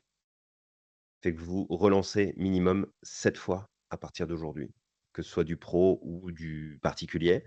Vous relancez, vous relancez, vous relancez. Tant que la personne, elle vous a pas envoyé chier, c'est que, elle est encore intéressée par ce que vous lui proposez, ça fait encore du sens, mais elle arrive pas à savoir si c'est le bon moment pour elle ou pas. Fait que vous la lâchez pas. Vous me faites pas les relances, 1 fois par jour, sur une semaine, hein. Vous me les refaites, sur, la durée, c'est important. Mais relancez, relancez, relancez un maximum. Hem, fait que si tu pars sur un setter, vraiment, hem, travaille, ta clarté. À la rigueur, demande à Boumi de t'aider puisqu'apparemment, elle a l'air, d'avoir, des compétences avancées dans le domaine. Mais, Ce sera travaille avec plaisir. sur ta cible. Travaille vraiment sur ta cible, ce que tu veux offrir. Après là, L'idée des packages, c'est plutôt cool. Ouais, ouais. vas-y. Je pense que là, ma cible, elle est plutôt claire, hein. C'est vraiment, les jeunes entrepreneurs qui se lancent, les startups, et cetera, après c'est parce que moi de mon côté, hem, le but c'était pas initialement de prendre un setter, c'était vraiment de chercher par moi-même et Mmh le mh. souci c'est que c'est compliqué de trouver, les coordonnées des entreprises qui viennent d'être créées, ces derniers mois. Mmh. C'est justement sur, générer des prospects qualifiés sur ma cible que je recherche, soit les entreprises qui viennent d'être créées ou justement, c'est plutôt compliqué et c'est là où justement le réseau est Mmh. important et ce réseau OK. malheureusement je ne l'ai pas. Hem, peut-être pour mettre un peu de nuance sur ce point-là, prends-toi un abonnement au journal officiel, inscris-toi à la chambre du commerce et là, tu vas avoir les contacts directs. Alors attends, la chambre des commerces, ok. Et juste avant, tu m'as dit? Le journal officiel. S'ils sont en auto-entrepreneur, c'est pas moi, en tout cas de ce que je me souviens, ça a pas dû changer, il y a pas d'annonce officielle. Par contre, pour toutes les entreprises, que ce soit URL, SARL, SASU, SAS, tout ce que tu veux, là, tu as un bot qui doit être publié, au journal officiel et donc là, tu sais quand une entreprise vient de voir le jour, tu sais quand elle vient de s'installer, dans quel secteur elle est, tu connais aussi le nom de la personne, heu, qui est à l'origine de cette entreprise-là. Fait que tu peux avoir quand même beaucoup d'informations, qui sont Ok. disponibles. Fait que, je pense qu'il doit y avoir un abonnement à payer pour le journal officiel, si je dis pas de bêtises. Je sais pas combien il est. Après, tu as la chambre du commerce et de l'industrie, où là, ça peut être, intéressant aussi d'être un membre actif, parce qu'en général, tu accèdes à tout le répertoire des entreprises qui sont enregistrées, et qui font partie de la chambre du commerce. Éventuellement les artisans, ça peut être aussi une piste intéressante en termes Hmm. de clientèle. Donc tu as ça et le point qui me revenait, c'est que quand vous vendez, puis ça c'est valide pour tout le monde, c'est que quand vous vendez un service, vous ne vendez pas le côté technique de votre service. Vous vendez le résultat que ça apporte à votre client. On n'achète pas une télévision parce qu'il y a un super manuel d'utilisateur. On achète une télévision parce que ça va nous permettre de, jouer à la console, de passer des super soirées en famille, de pouvoir profiter d'une image et d'un truc immersif quand on va regarder un film. Fait que peu importe ce que vous vendez, c'est toujours le truc final. Qu'est-ce que ça apporte au client? Donc ce que tu vends, c'est pas un site web, c'est pas une image de marque, c'est pas, des cartes de visite, c'est pas un logo. Ce que tu vends, c'est une reconnaissance du client sur le marché. C'est le moyen de se démarquer de la concurrence, c'est le moyen d'attirer de la clientèle qualitative, c'est le moyen de générer du chiffre d'affaires. C'est ça que tu vends. Le reste, c'est l'aspect technique de ce que tu offres, oui, mais si tu vends l'aspect technique, tu as peu de chances d'avoir des personnes qui vont faire appel à toi et du coup, ça rebondit sur les agences que tu as contactées. Si demain, tu contactes des nouvelles agences en leur disant que tu es là pour leur simplifier leur quotidien et leur permettre de pouvoir répondre à plus de demandes pour leurs clients et donc de générer plus de chiffres, je te fais le pari que tu vas avoir beaucoup plus d'appels d'un seul coup. Ok. C'est vrai que ça sonne bien. Ça fait du sens? Ouais? Ouais, ouais. Cool. Est-ce que ça va pour toi avec tout ça?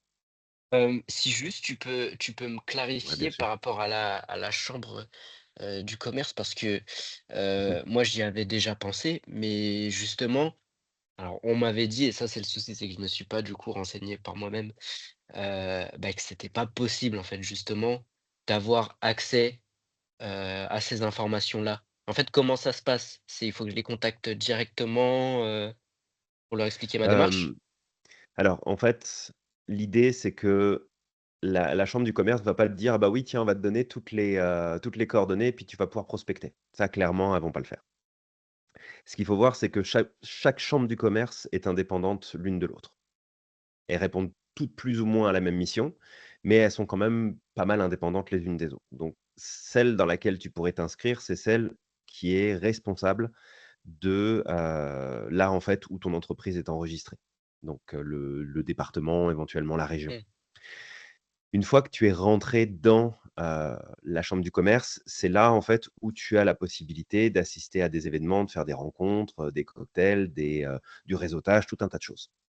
Et parfois, sur certaines, tu as la possibilité d'avoir accès à un répertoire des autres membres qui font partie de la chambre du commerce. Maintenant, je ne peux pas te garantir que celle à laquelle tu vas aller, tu vas avoir justement accès à ces informations-là. Par contre, tu auras très certainement, dans ce que tu vas payer comme cotisation, accès à des événements, accès à du réseautage, accès à tout un tas de choses, bah, là où il faudra que tu te rendes en ouais, personne pour justement connecter avec un maximum de monde. Donc tu as quand même des bénéfices à faire partie d'une chambre du commerce. L'idée, à la rigueur, ça serait de demander, quand on devient membre actif de la chambre du commerce, à quoi on a accès. Est-ce qu'il y a des événements? Est-ce qu'il y a du réseautage? Est-ce que, il y a possibilité d'organiser toi-même un événement de présentation de ce que tu fais? Est-ce que tu peux, donner, je sais pas moi, une mini conférence sur l'importance d'avoir une bonne image de marque? Peut-être contribuer en fait à la communauté de la chambre du commerce, voir si c'est faisable. Voir aussi si tu as pas des jeunes chambres du commerce, qui sont là en fait pour accompagner les jeunes entrepreneurs. Heu, Pas que la chambre du commerce habituelle ne le fait pas, mais des fois tu as des jeunes chambres du commerce qui s'ouvrent à côté en plus et qui sont vraiment un lieu de réseautage, d'aide, de soutien, de partage et là tu peux avoir aussi des pistes super intéressantes, en termes de contacts. Donc renseigne-toi avant de payer. Ça sert à rien de payer pour une chambre du commerce qui va rien t'apporter, mais n'y va pas en mode, bah, j'ai besoin d'avoir votre liste d'adhérents et puis je veux tous les contacts pour que je puisse, démarcher. Ça ça ça marche pas ça. OK. OK. Bah, heureusement que tu me le dis parce que j'y serais allé comme ça.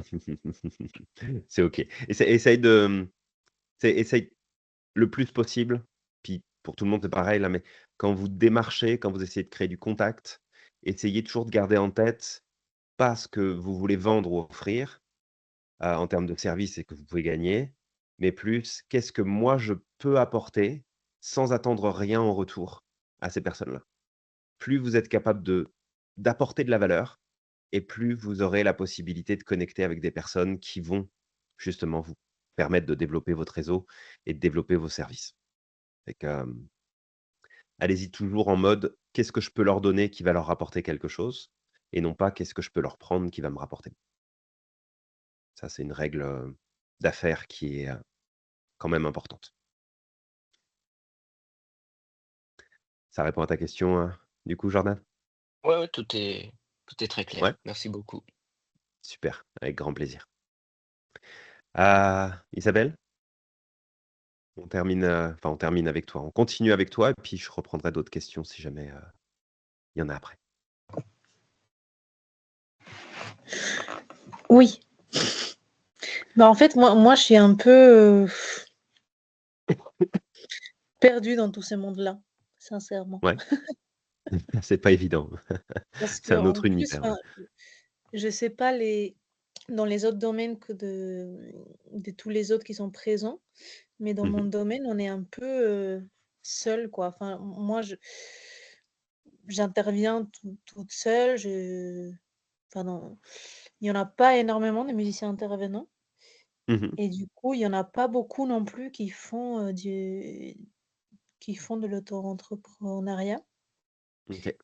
et donc on n'a pas beaucoup d'exemples. Enfin, moi, j'ai pas un endroit où je peux aller chercher, des exemples ni des gens autour qui le font. Mmh. Donc c'est plus une question hyper générale. Enfin, j'ai pas des détails, OK. Le, le point peut-être qui me viendrait tout de suite en tête, c'est que ça serait important que tu te positionnes sur un type d'intervention que toi, tu aimerais faire. Ça ne veut pas dire que tu fermes la porte à d'autres opportunités, mais d'avoir un choix plus strict de là où tu interviens, de mmh, qu'est-ce que tu fais comme type d'intervention. Au même titre, je ne sais pas moi, que tu prendrais, un artiste qui est connu et cet artiste-là, il te dirait: «Bah, moi, je suis OK pour, faire, un concert, par exemple, de 30 minutes, pour une œuvre caritative. Par contre, c'est pas moi qui vais aller faire un concert dans l'association du coin parce que ça m'intéresse pas, c'est une trop petite échelle et je veux pas». Donc tu vois, ce serait d'avoir un choix beaucoup plus strict de ton côté de qu'est-ce que tu recherches et sur quel type de prestation tu as envie de te positionner pour que tu puisses amener un maximum de valeur justement sur ce terrain-là. Ça va t'aider à mieux prospecter, heu, parce que souvent, c'est une problématique qu'on va retrouver chez les artistes et tu me diras si tu retrouves ça aussi. C'est qu'ils se laissent un petit peu porter en fonction des opportunités qui se présentent autour. Il y a pas vraiment de démarchage, il y a pas vraiment de recherche et on finit par tourner un petit peu dans un réseau qui nous sauve un petit peu de: «Bah, tiens, j'ai une mission là-dessus. Ah bah, c'est cool, je vais pouvoir payer mes factures. Ah bah, tiens, j'ai une mission là-dessus. C'est cool, je vais pouvoir payer mes factures». Mais finalement, ça prend jamais, vraiment en termes d'ampleur et en termes d'activité qui grandit et qui se déploie. Donc Mmh. est-ce que toi, tu es dans cette dynamique-là aujourd'hui, ou pas dans cette situation-là? Bah, c'est vrai que comme les endroits où je peux intervenir, ils sont hyper variés. Mmh mh. C'est vrai que je me sens un peu comme ce que tu as dit, bah, ce qui vient est super et voilà, on accueille tout quoi, parce qu'il faut Ouais, vivre un moment. bah, c'est ça, Mais faut payer les factures. Ouais, on est d'accord. enfin, j'éclaire un point, c'est par exemple, nous, on peut travailler en EHPAD avec les personnes âgées. Ça, par exemple, je le fais Ouais, pas. Ça, j'aimerais OK. pas. Mmh mh. Moi, c'est plus, oui, diriger des chorales d'adultes, ça me plaît beaucoup, j'en ai qu'une seule Mmh mh. et après, bah, non, mon principal métier, c'est avec des enfants quand même. OK. Est-ce que cette partie-là, c'est quelque chose qui t'anime, beaucoup ou tu le fais parce que c'est là où il y a beaucoup de demandes? Avec On les est comment? enfants? Ouais, avec les enfants. Hem, oui, oui, j'aime bien. Après, c'est un terrain un peu difficile, je trouve, de Mmh mh. plus en plus. Enfin, OK. les enfants sont plus qu'ils étaient avant et c'est vrai que j'avais commencé cette année mon travail avec une certaine motivation et là, je suis à un moment où je me pose pas mal de questions. OK. Aussi parce que j'ai dit de la solitude, enfin, vu qu'on intervient dans on est des intervenants extérieurs, on est un peu, on fait partie d'aucune équipe, même si je suis entourée d'enseignants et cetera. OK. Mais, on bouge tellement que finalement on n'a pas d'équipe, on n'a pas des collègues Mmh mh. et ça me pose un peu question. Donc OK. ça, c'est surtout en intervention en école, mais en soi, ça me plaît. OK, OK. Ça marche. Et là, la question que tu avais tout à l'heure pour pas qu'on parte dans tous les sens, on pourra avoir d'autres choses après, mais c'était sur la justification de ton prix, c'est ça? Le choix Oui. de ton tarif et les objections que tu rencontres là-dessus? OK. Fait que là, aujourd'hui, au niveau de ta tarification, est-ce que tu estimes être dans les prix du marché? Est-ce que tu estimes être en dessous? Est-ce que tu estimes être au-dessus? On est comment?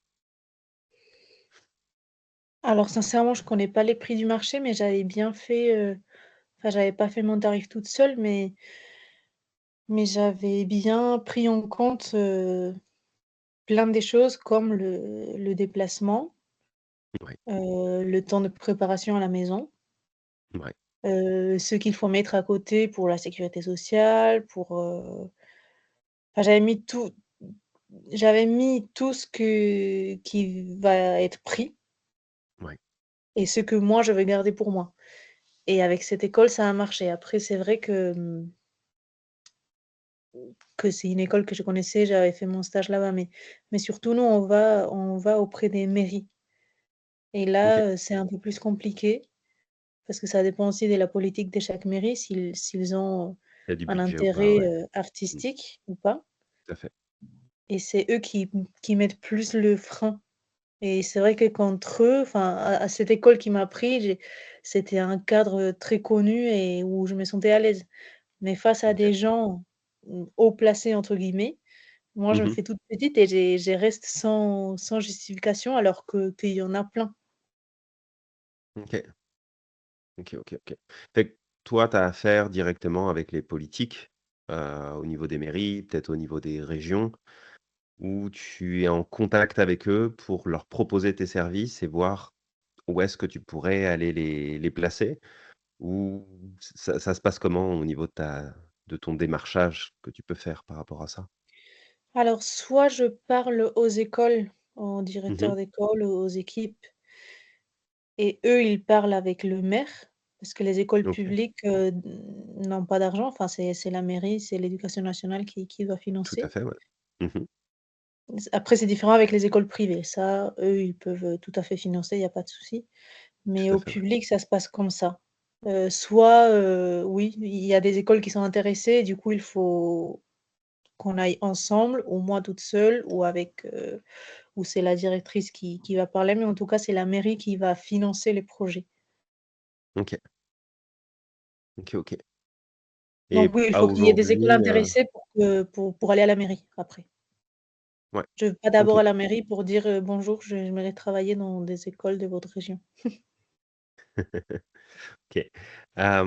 Sur les écoles privées, parce que c'est pas ça qui manque, de toute façon. Au niveau des écoles privées, comment est-ce que tu es reçu? Est-ce que, c'est bien accueilli? Est-ce qu'ils ont un intérêt, qui est présent? Hem, c'est quoi le feedback que tu as eu jusque-là par rapport à eux? Alors en tant qu'auto-entrepreneur, j'ai pas du tout demandé. OK. Parce que oui, cette année, j'ai pas mal d'heures avec une association déjà, Mmh. où je suis dans 3 écoles privées, OK. mais c'est pas moi qui est allée, demander. Mais en général, là, les écoles privées où je suis actuellement, elles ont, tous les projets existants. Enfin, tous les projets sont bienvenus, ils ont du théâtre, de la danse, ils veulent tout faire donc dans les OK. écoles privées, il y a pas de souci pour, avoir des projets musicaux, je pense. OK. Un point, je pense, important, savoir si tu as validé ça de ton côté. Est-ce que tu as récupéré des avis, des commentaires que tu peux partager publiquement, pour ta prospection avec justement ces écoles privées-là? Au niveau de tes interventions, ce que ça amène, ce que les parents peuvent dire, ce que les enfants disent, ce que les directeurs ou directrices d'école disent. Est-ce que tu as récolté ça ou pas aujourd'hui? Non, non, c'est vrai que, l'année dernière, comme j'avais été en stage dans l'école où je suis en auto-entrepreneuse aujourd'hui, Mmh. la directrice, elle avait fait d'elle-même une lettre aux écoles de la zone D'accord. en disant son expérience avec moi et ça a été pas mal. Enfin, j'avais eu des écoles qui m'ont appelée. Bon après, il y a rien qui va au à la fin, mais c'est oui, ça je pourrais demander en tout cas. OK. Parce que ça pourrait être une, tu sais, dans le développement de ton activité, c'est te dire que, imaginons, tu veux vraiment te spécialiser dans ça, puis intervenir auprès des enfants principalement. J'avais entendu aussi que tu voulais faire de la chorale d'adultes, donc ça, c'est Mmh. encore autre chose à côté, mais si on fixe sur les enfants pour l'instant, c'est après de te dire qu'il y a une partie de la population que tu peux toucher et une autre où ça peut être un petit peu plus compliqué et celle où ça peut être un peu plus compliqué, c'est, les fameuses écoles publiques où là, il y Oui. a beaucoup de strates et dont des strates politiques et c'est pas toujours évident de pouvoir se positionner. Bon, derrière, c'est de faire des choix stratégiques en disant: «J'ai plus de facilité à rentrer dans une école privée, donc je vais cibler les écoles privées et c'est là où je vais aller proposer mes services le plus possible». Ça serait de récolter un maximum de retours de clients, d'enfants, de parents, de professeurs, heu, que tu puisses après réutiliser dans ta communication. Donc que tu puisses le mettre par exemple sur un site si tu en as un. Si tu en as pas, tu as du monde dans la salle là qui peuvent t'aider, à en avoir un. Donc développer cette partie-là, mais vraiment récolter de la reconnaissance sociale à travers des retours qui sont, spécifiquement signés. Directeur de telle école, directrice de telle école, responsable pédagogique de tel centre, de ceci, de cela. Comme ça, tu as de la visibilité là-dessus. Ça, de le faire le plus possible. La deuxième chose, ça serait de te faire un plan, de prospection et te mettre, en place une stratégie où tu contactes les personnes qui sont décisionnaires sur, justement les comment ça s'appelle? Les offres de services que tu veux proposer. C'est de t'organiser à prendre des rendez-vous avec eux pour mettre en avant tout ce que tu apportes justement, bah, aux enfants, à l'école, à l'image de l'école, à ce que ça a comme impact aussi, sur les parents. Parce qu'il y a toujours cet aspect de: «Qu'est-ce que j'apporte au final? C'est quoi le bénéfice que j'apporte à la personne à qui je parle?» Un Mmh. directeur d'école privée, le bénéfice que tu lui apportes, c'est d'augmenter sa qualité perçue de son établissement, de ce qu'il offre et donc d'attirer des nouveaux parents et donc d'attirer du financement pour les années suivantes. Quand tu t'adresses à du public, tu t'adresses à des politiques. Tu t'adresses donc à des personnes dont le principal intérêt, c'est de savoir comment est-ce qu'ils vont pouvoir être réélus la fois d'après et maintenir leur poste. Donc c'est de réussir à travailler ton discours et ce que tu amènes en termes de quel est l'impact que je peux avoir sur cette personne-là et sur ce qui compte pour cette personne et de mettre ça en avant. Tu ne vends pas que ça, bien évidemment, mais tu le glisses dans la conversation en disant, bah, en plus, l'avantage d'avoir un nouveau programme, par exemple, de musique avec les enfants dans votre école que vous n'avez pas aujourd'hui, c'est que vous allez intéresser aussi beaucoup de parents de famille qui donnent de l'importance à cette activité-là et qui ne feront pas le choix demain de venir placer leurs enfants dans votre école parce qu'il n'y a pas justement ce service-là qui est en place. C'est tout bête, Mmh. mais juste ça, ça peut faire toute la différence sur est-ce qu'on fait appel à Isabelle ou est-ce qu'on fait appel à quelqu'un d'autre? Ouais. Ça va ça? Ça fait du sens pour toi? Oui, oui, oui, tout à fait. OK. Fait que tu vas avoir, ça à travailler, la relance beaucoup. Tu as évoqué tout à l'heure le fait que tu avais des écoles qui t'avaient contacté. J'ai envie de faire le pari que tu les as jamais recontactés ou relancés de ton côté. Si tu l'as Pas fait, c'est assez très bien. peut-être, oui. Et dans ce cas-là, faut que tu continues. Mais si tu l'as pas fait ou pas assez, c'est de te dire: «Faut que je les relance, faut que je les relance, faut que je les relance». La situation d'Isabelle et des prestations qu'elle a à donner, elle est le poids est minime sur tout ce qu'ils ont à réfléchir et à penser. Fait que ça veut pas dire que s'ils te rappellent pas, c'est qu'ils ont pas envie de travailler avec toi. C'est juste qu'ils ont d'autres chats à fouetter et ils ont d'autres choses à penser que de se rappeler de toi. Fait que c'est ton travail de les relancer pour leur dire: «Hey, j'existe toujours, je suis toujours là, puis j'ai toujours ça à vous offrir, puis ça serait bien qu'on le mette en place». Ouais. Et si ça se fait pas une année, ça se fera l'année d'après, ça se fera dans 2 ans, peu importe, mais c'est d'aller beaucoup plus sur le terrain, d'aller démarcher beaucoup plus et Mmh. ça va te permettre de développer ton activité. Hem, Après au niveau de ta tarification, tu sembles avoir déjà positionné cette question-là. Vois si tu maintiens ce tarif-là, si potentiellement tu l'augmentes un peu. Le baisser, c'est très souvent une mauvaise idée, comme je disais. Le le point important, hem, c'est vraiment de garder en tête que quand un client émet des objections concernant votre tarification, il n'est pas en train d'objecter le tarif, il est en train de vous dire: «Je comprends pas la valeur que tu veux m'apporter avec ce que tu veux faire». Mmh. Vous ne parlez pas du prix, vous parlez de la valeur de ce que vous apportez. Vous insistez là-dessus. Qu'est-ce que ça apporte? Qu'est-ce que ça amène? Qu'est-ce que ça va provoquer en termes de résultats? À quoi la personne va connecter? Qu'est-ce que ça va lui permettre d'éviter? Insistez là-dessus. Le prix n'est jamais le problème. Jamais, jamais, jamais, jamais, jamais. Alors, il y a une élasticité du prix qu'on appelle. Cette élasticité, c'est quand, grosso modo, je vends à ce prix-là et j'ai tant de personnes. Je vends à ce prix-là, puis j'ai un petit peu moins de personnes, mais ça se compense. Je vends à ce prix-là et j'en ai encore un petit peu moins, mais ça se rééquilibre toujours. Le but, c'est de trouver le point le plus haut dans l'élasticité pour diminuer le nombre de clients que vous avez à gérer, d'avoir suffisamment de temps pour ouvrir une qualité de service ou de produit qui dépasse la concurrence et de vous maintenir à ce stade-là. Donc testez vos prix jusqu'à ce que vous trouviez le bon équilibre qui fait que vous gagnez bien votre vie, vous n'êtes pas surchargé de travail, vous vous éclatez dans ce que vous faites et vos clients sont super contents. Il faut trouver ce point d'équilibre-là le plus possible. Fait que essaye de voir ta tarification, essaye de prospecter beaucoup plus.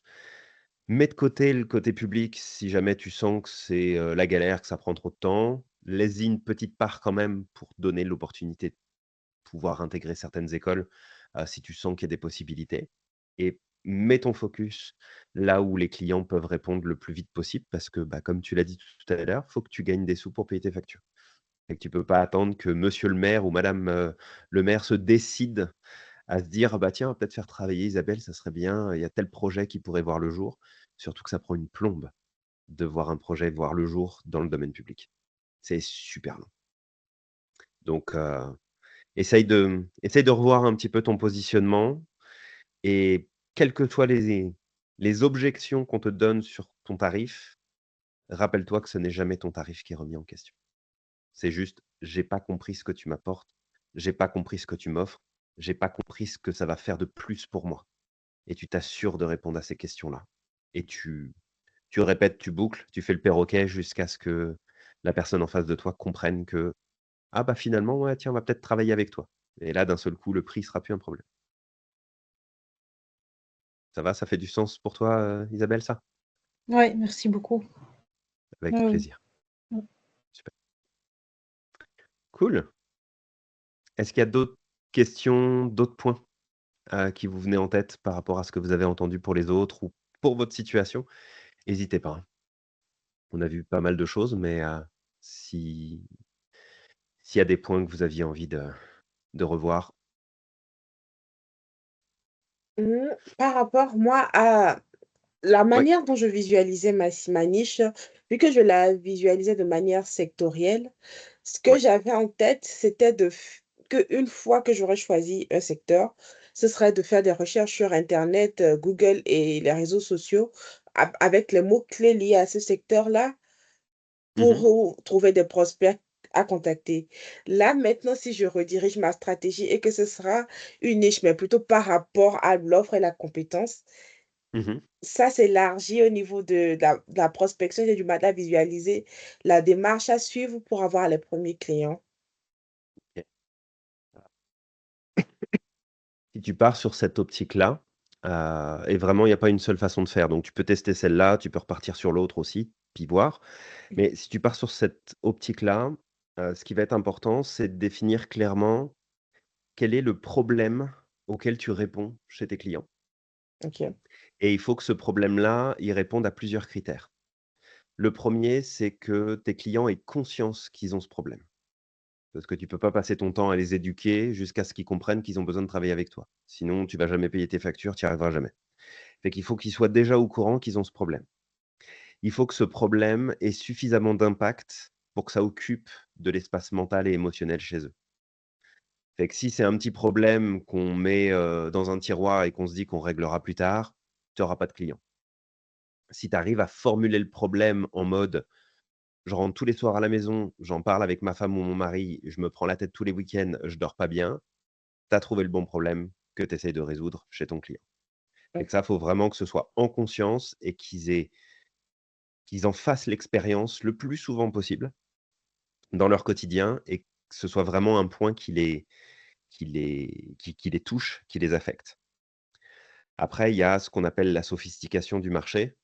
C'est de t'assurer que les clients que tu cibles savent déjà qu'il y a des solutions qui existent sur le marché et ils sont déjà en recherche, mais ils savent pas avec qui travailler.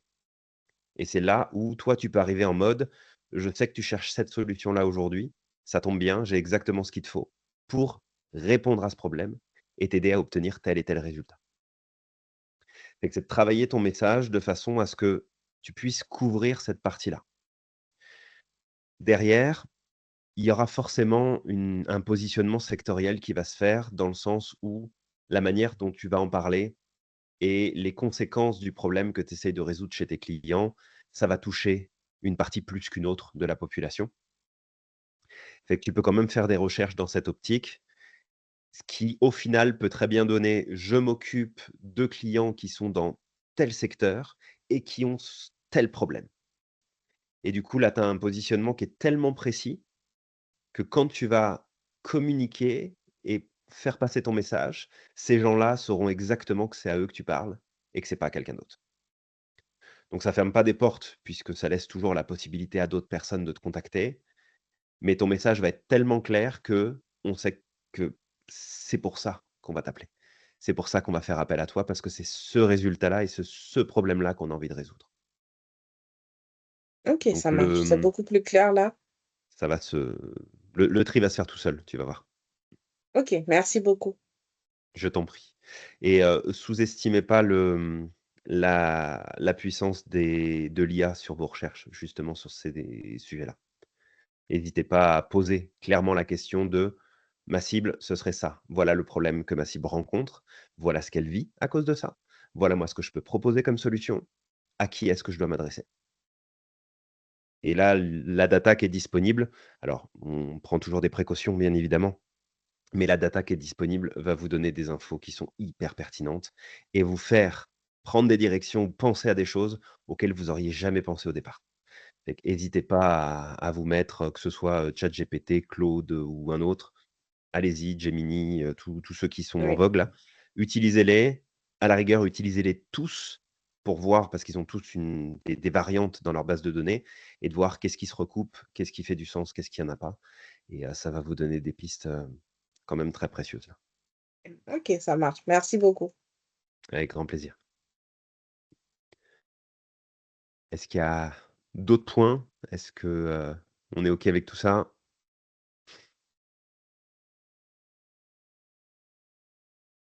Ça a l'air d'être bon. Fait que ce que je vous propose, pour, terminer, qu'on fasse pas comme, vous savez les réunions, interminables, qui finissent par ne rien donner au final. Je vous invite à partager avec les autres une chose importante que vous avez retenue et une chose importante que vous allez faire dans les jours ou les semaines qui viennent pour progresser sur votre projet.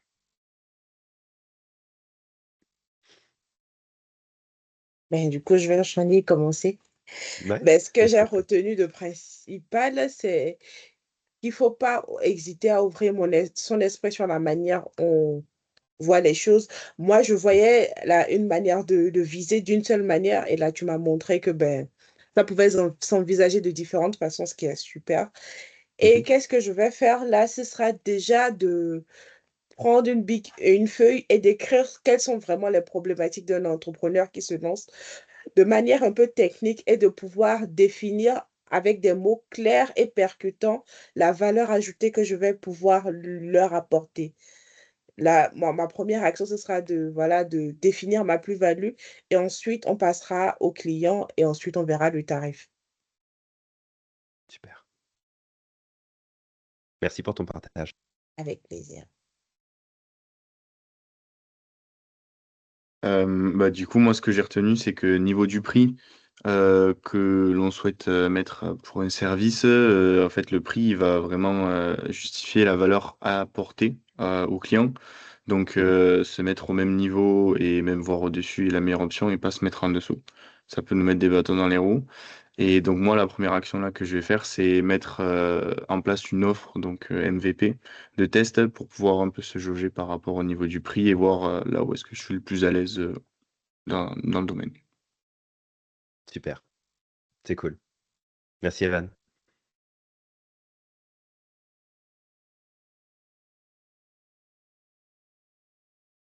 Moi, je garde un peu, c'est Ouais.